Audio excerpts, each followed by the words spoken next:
Dear students, हमारे channel में आप सभी का बहुत बहुत स्वागत है।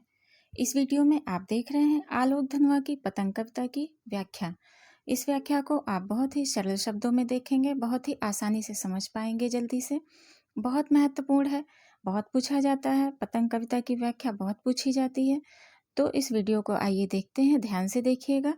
और वीडियो को देखने से पहले कृपया चैनल को सब्सक्राइब कर लीजिए और वीडियो को शेयर जरूर कीजिएगा। सबसे पहले हम पतंग कविता की इन लाइनों को देखते हैं। सबसे तेज बौछारें गई, बहुत ही महत्वपूर्ण है ये लाइनें। सवेरा हुआ खरगोश की आंखों जैसा लाल सवेरा।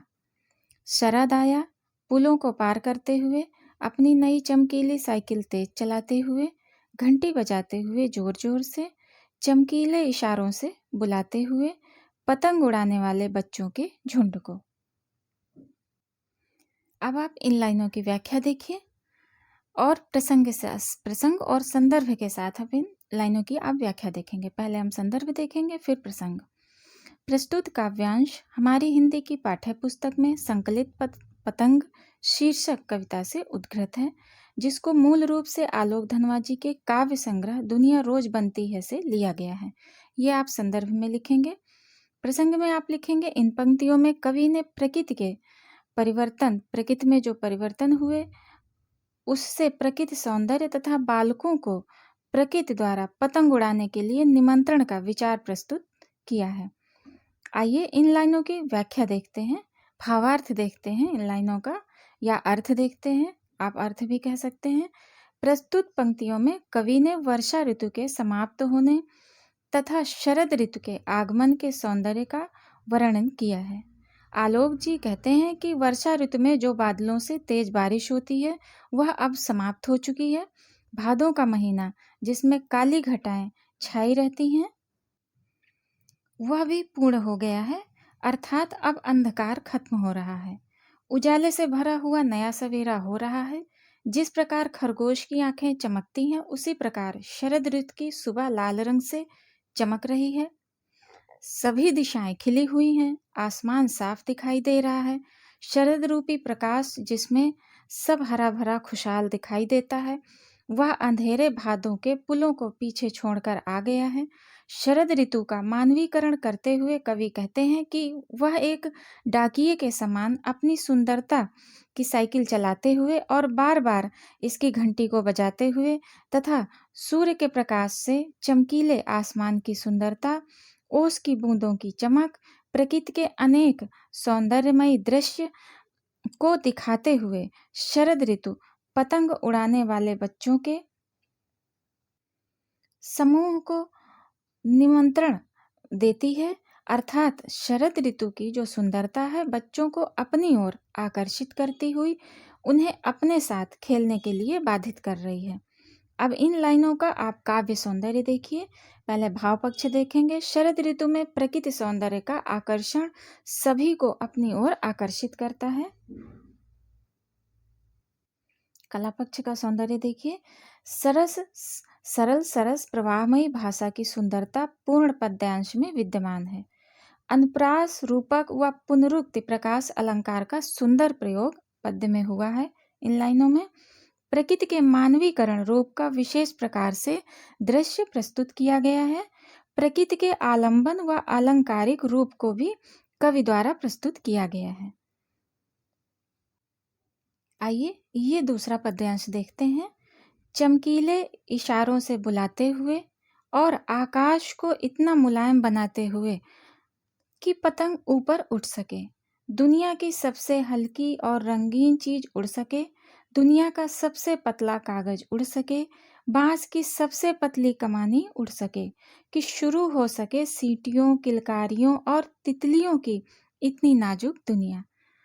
इस पद्यांश का प्रसंग देखते हैं और जो संदर्भ है वो आप पहले की तरह लिखेंगे जैसे आपको पहले बताया जा चुका है। आइए प्रसंग देखते हैं इस पद्यांश का। इन पंक्तियों में कवि ने पतंग की बनावट को प्रस्तुत करते हुए उसके द्वारा बाल क्रियाओं, बच्चों की उमंगों, उनके सपनों को एक आकार प्रदान करने का प्रयत्न किया है। पतंग की खूबसूरती का व्याख्यान किया है। इन लाइनों का इस पद्यांश की व्याख्या देखिए। कवि कहता है कि शरद ऋतु की सुंदरता की चमक बच्चों को पतंग उड़ाने के लिए अपनी ओर आकर्षित कर रही है। शरद ऋतु प्रकृति की चमक, सुंदरता के संकेतों से इन्हें बुला रही है। यह आसमान को इतना कोमल, साफ व विस्तृत बना देती है कि पतंग को इसमें उड़ने का पूरा स्थान मिल सके और पतंग अधिक ऊंचाई तक उड़ सके। बसंत की सुंदरता ऐसे स्वच्छ वातावरण को उत्पन्न करती है कि इसमें रंग बिरंगी व हल्की फुल्की विभिन्न प्रकार की सारी दुनिया में उड़ाई जाती हैं। इस मौसम में बांस की पतली छड़ी, जिसे कमानी कहते हैं, से तथा पतले से कागज की बनी हुई पतंगे आकाश में सभी ओर से संसार के सभी हिस्सों से उड़ती हैं और पतंग को उड़ाते समय इनका भरपूर आनंद उठाया जाता है। बच्चों द्वारा खुशी के साथ सीटियां, किलकारियां, विभिन्न हर्ष ध्वनि की गूंज सब ओर फैल जाती है। इस सुनहरे लाल मौसम में तितलियां भी पतंगों के साथ प्रतिस्पर्धा करती हैं। तितलियां भंवरों द्वारा कोमल उड़ान भरी जाती है, अर्थात पतंग उड़ाते समय बच्चे, बड़े, बूढ़े व जवान आदि भी आनंद का अनुभव करते हैं। इस बसंत ऋतु का पूरा आनंद उठाते हैं।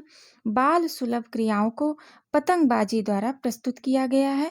पतंग के इन सभी विशेषज्ञों द्वारा बच्चे के चंचल, स्वच्छ, हल्के मन व स्वभाव का पता चलता है। आइए इन लाइनों का, इस पद्यांश का काव्य सौंदर्य देखते हैं। पहले भाव पक्ष देखते हैं। शरद ऋतु में बसंत का समय इतना स्वच्छ एवं कोमल होता है कि उसमें पतंग उड़ाने तथा आनंद अनुभव का एहसास होता है। पतंग की बनावट में बच्चों के लचक शरीर, चंचल क्रियाओं, नम्र स्वभाव का वर्णन है। सरल, सहज, स्पष्ट, प्रभावमयी भाषा का सुंदर ढंग से प्रस्तुत करने में कवि को सफलता मिली है। प्रकृति का मानवीकरण रूप, उद्दीपन रूप की चर्चा की गई है। अनुप्रास अलंकार का कई स्थानों पर प्रयोग हुआ है, जैसे ऊपर उठ सके, सीटियों आदि में। तुकबंदी व नाद सौंदर्य में पूर्व पद्यांश गेयता गुण से विद्यमान है। उर्दू व तद्भव शब्दावली का प्रचुर प्रयोग हुआ है। पतंग की बनावट में कवि ने अतिशयोक्ति अलंकार के साथ साथ प्रवाहमयी शैली का भी प्रयोग किया है। आइए इस अगले पद्य खंड को देखते हैं, ये बहुत महत्वपूर्ण है। आइए देखते हैं। जन्म से ही वे अपने साथ लाते हैं कपास, पृथ्वी घूमती हुई आती है उनके बेचैन पैरों के पास। जब वे दौड़ते हैं बेसुध, छतों को भी नरम बनाते हुए, दिशाओं को मृदंग की तरह बचाते हुए, जब वे पेंग भरते हुए चले आते हैं डाल की तरह लचीले वेग से अक्सर। आइए इस कविता का प्रसंग देखते हैं, इस पद्य का प्रसंग देखते हैं। इन पंक्तियों में कवि बच्चों की बाल क्रियाएं तथा उनकी पतंग उड़ाने की मस्ती, चंचलता का दृश्य प्रस्तुत करता है। वे बच्चों का संबंध पतंग के साथ शिशुकाल से ही मानते हैं और संदर्भ आप पहले की तरह ही लिखेंगे जैसे पहले बताया जा चुका है। आइए इस पद्यांश की व्याख्या देखते हैं, ध्यान से देखिए। कवि इस पद्यांश में बच्चों की कोमलता एवं चंचलता को प्रकट करते हैं। बच्चे जन्म के समय से ही कपास, रुई के समान नम्र व कोमल होते हैं और रुई जिससे धागा बनता है उससे जन्म लेते ही घूंटी दी जाती है। इसलिए कवि कपास के साथ बच्चों का जन्म से संबंध स्थापित करता है। उनकी उछल कूद तथा उनके पैरों की चंचल गति के कारण वह सारी पृथ्वी पर पैदल घूम लेना चाहते हैं, अर्थात उनकी चंचलता अत्यधिक दिखाई पड़ रही है। बच्चे अपनी पतंग उड़ाने की मस्ती में बिना कुछ होश किए दौड़ते रहते हैं। वो पृथ्वी पर, छतों पर, सभी जगह मस्ती में घूमते हुए तथा सभी दिशाओं में अपनी कोमलता व मस्ती का मृदंग, ढोल के समान बजाने वाला एक वाद्य यंत्र है मृदंग, बजाते हुए उत्साहपूर्वक कदम भरते हुए इधर से उधर आते जाते फिर रहे हैं। वे अपनी कोमल चंचल रफ्तार से इस प्रकार भ्रमण कर रहे हैं जिस प्रकार तेज हवा के समान कोई डाली मस्ती में इधर उधर हिलती डुलती रहती है। अर्थात बच्चों में पतंग उड़ाने तथा मौसम परिवर्तन के कारण चंचलता व मस्ती की उमंग भरी हुई है, जिसमें वे बिना होश किए मग्न रहना चाहते हैं। इस पद्यखंड का भावार्थ, इस पद्यखंड का काव्य सौंदर्य देखिए। बच्चों की चंचलता, पहले भाव पक्ष देखेंगे। बच्चों की चंचलता व कोमलता उनको सारी पृथ्वी व सभी दिशाओं में मस्ती से घुमा रही है। पतंग उड़ाते समय वो अधिक भावुक हो जाते हैं। कला पक्ष का काव्य सौंदर्य देखिए। भाषा की सरलता, सरसता व प्रवाहमयता अत्यधिक प्रभावपूर्ण है। तत्सम व उर्दू शब्दों की प्रचुरता पद्यांश में विद्यमान है। अनुप्रास अलंकार का सुंदर प्रयोग किया गया है। मृदंग व डाल के रूप में बच्चे की क्रियाओं के वर्णन के रूप में अलंकार है, रूपक अलंकार है, और तुकबंदी के कारण गेयता का गुण विद्यमान है। तुकबंदी के कारण गेयता का गुण बना है उसमें। बच्चों की चंचलता के लिए कवि ने नए नए बिंबों का सुंदर प्रयोग किया है। आइए अब अगला पद्यखंड देखते हैं, अगला पद्यांश देखते हैं। छतों के खतरनाक किनारों तक उस समय गिरने से बचाता है उन्हें सिर्फ उनके ही रोमांचित शरीर का संगीत। पतंगों की धड़कती ऊंचाइयां उन्हें थाम लेती हैं महज एक धागे के सहारे। पतंगों के साथ साथ वे भी उड़ रहे हैं अपने रंध्रों के सहारे। आइए इस पद्यखंड का पहले प्रसंग देखते हैं। संदर्भ आपको पहले की तरह लिखना है, पूर्ववत है संदर्भ।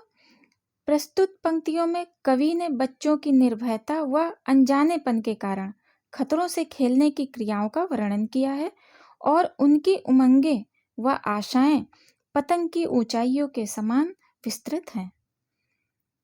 इस पद्यखंड का व्याख्या देखिए, भावार्थ देखिए इस पद्यखंड का। पतंग उड़ाते समय बच्चों की चंचल क्रियाएं, उनके शरीर की चंचल संतुलित गतिविधियां उनमें साहस का संचार करती हैं। कवि कहता है कि बच्चों के लिए बिना किनारों वाली छतों से गिरने का भय हमेशा बना रहता है, परंतु ये बच्चे बिना किसी डर के अपने उछल कूद के स्वभाव के कारण इस ऋतु में पतंग उड़ाने का संपूर्ण आनंद प्राप्त करते हैं। जब वो पतंग उड़ाते हुए छत के किनारे तक पहुंच जाते हैं, तब अचानक केवल पतंग की डोर के सहारे वे अपने आप को संभाल लेते हैं। पतंग का और आगे बढ़ना व पीछे हटना पतंग की धड़कन के समान उस पतंग उड़ाने वाले बच्चे को अपनी ओर खींचकर रखती है। इस प्रकार पतंग उड़ाने वाले बच्चे भी पतंग को उड़ाते समय अपने आप को उससे जुड़ा हुआ मानते हैं तथा प्रतिस्पर्धा में आगे निकलना चाहते हैं। प्रतिस्पर्धा मतलब होड़ में आगे वो निकलना चाहते हैं कि मेरी पहले आगे पतंग हो और मेरी पहले आगे पतंग हो। पतंग बच्चों की उमंगों व आशाओं का रंग बिरंगा सपना सा लगता है, जिसमें बच्चे उन ऊंचाइयों को छूना चाहते हैं जिन ऊंचाइयों में पतंग अपनी हदें पार कर जाती है।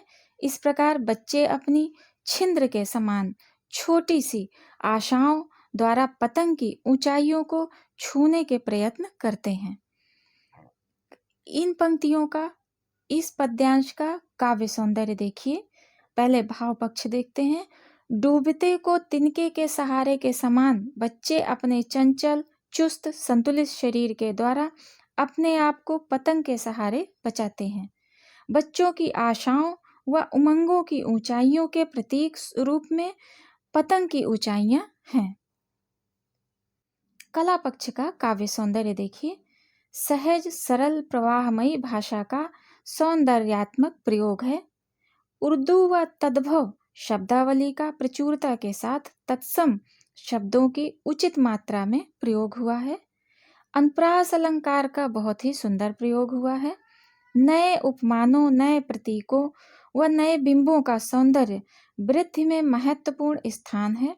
पतंग का मानवीकरण किया गया है। आइए ये दूसरा पद्यखंड देखते हैं, दूसरा पद्यांश देखते हैं। बहुत ही महत्वपूर्ण है ये भी। अगर वे कभी गिरते हैं छतों के खतरनाक किनारों से और बच जाते हैं, तब तो और भी निडर होकर सुनहले सूरज के समान आते हैं। पृथ्वी और भी तेज घूमती हुई आती है उनके बेचैन पैरों के पास। इस कविता का, इस पद्य खंड का प्रसंग देखते हैं और पहले आप संदर्भ देख लीजिए, जो पहले की तरह ही आप लिखेंगे, लेकिन पुनः फिर से देख लीजिए। प्रस्तुत काव्यांश हमारी हिंदी की पाठ्य पुस्तक आरोह में संकलित कवि श्री आलोक धनवा जी द्वारा रचित पतंग शीर्षक कविता से उद्धृत किया गया है। इसमें कवि ने बच्चों द्वारा, ये आप प्रसंग में लिखेंगे कि इसमें कवि ने बच्चों द्वारा बिना भय के चंचलता से छत पर पतंग उड़ाने तथा उड़ाते समय गिरने के बाद फिर उसी उत्साह से पतंग उड़ाने का दृश्य प्रस्तुत किया है। अब हम इस पद्यांश का व्याख्या देखेंगे, इसका भावार्थ देखेंगे। प्रस्तुत पंक्तियों में कवि ने बच्चों की अत्यधिक चंचलता के कारण नकारात्मक दृष्टि में भी सकारात्मकता प्रस्तुत की है। कवि कहता है कि ये मस्ती से पूर्ण चंचलता चंचल बच्चे यदि कभी बिना किनारे वाली खतरनाक छतों से गिर भी जाते हैं और गिरकर चोट आदि लगने के बाद अगर बच जाते हैं, तो ये बच्चे और अधिक उत्साह निर्भयता से शरद ऋतु में सूर्य की सुनहरी किरणों के निकलने का इंतजार करते हैं और दिन निकलने पर उत्साह व आनंद के साथ पतंग उड़ाते हैं। अर्थात इनका मन स्वच्छ व कोमल होता है और ये सुनहली किरणों के समान फिर से उदय हो जाते हैं। फिर से इनका मन इतना स्वच्छ और कोमल हो जाता है जो सभी चोट व घावों को शीघ्रता से भूलकर पुनः उमंग व आशाओं की खोज में लग जाता है।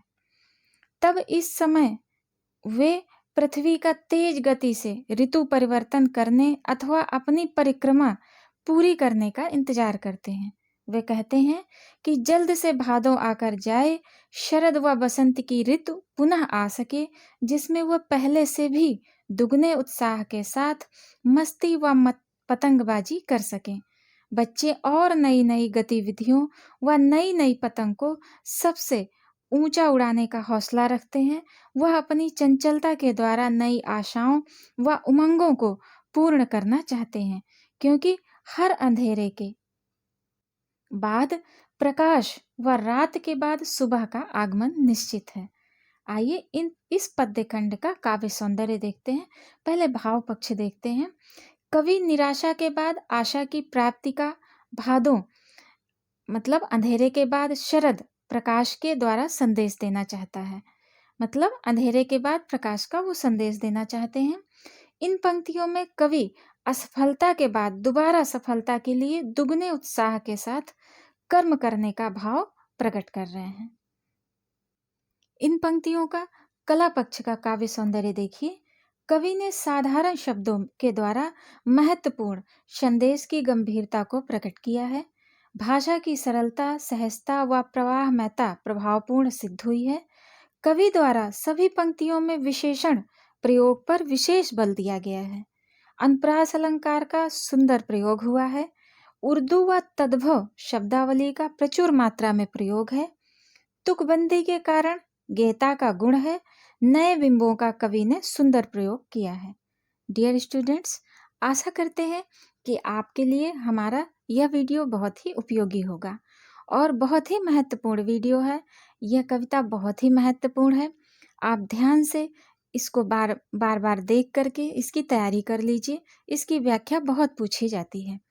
आशा करते हैं आपका जीवन मंगलमय हो। Have a nice day.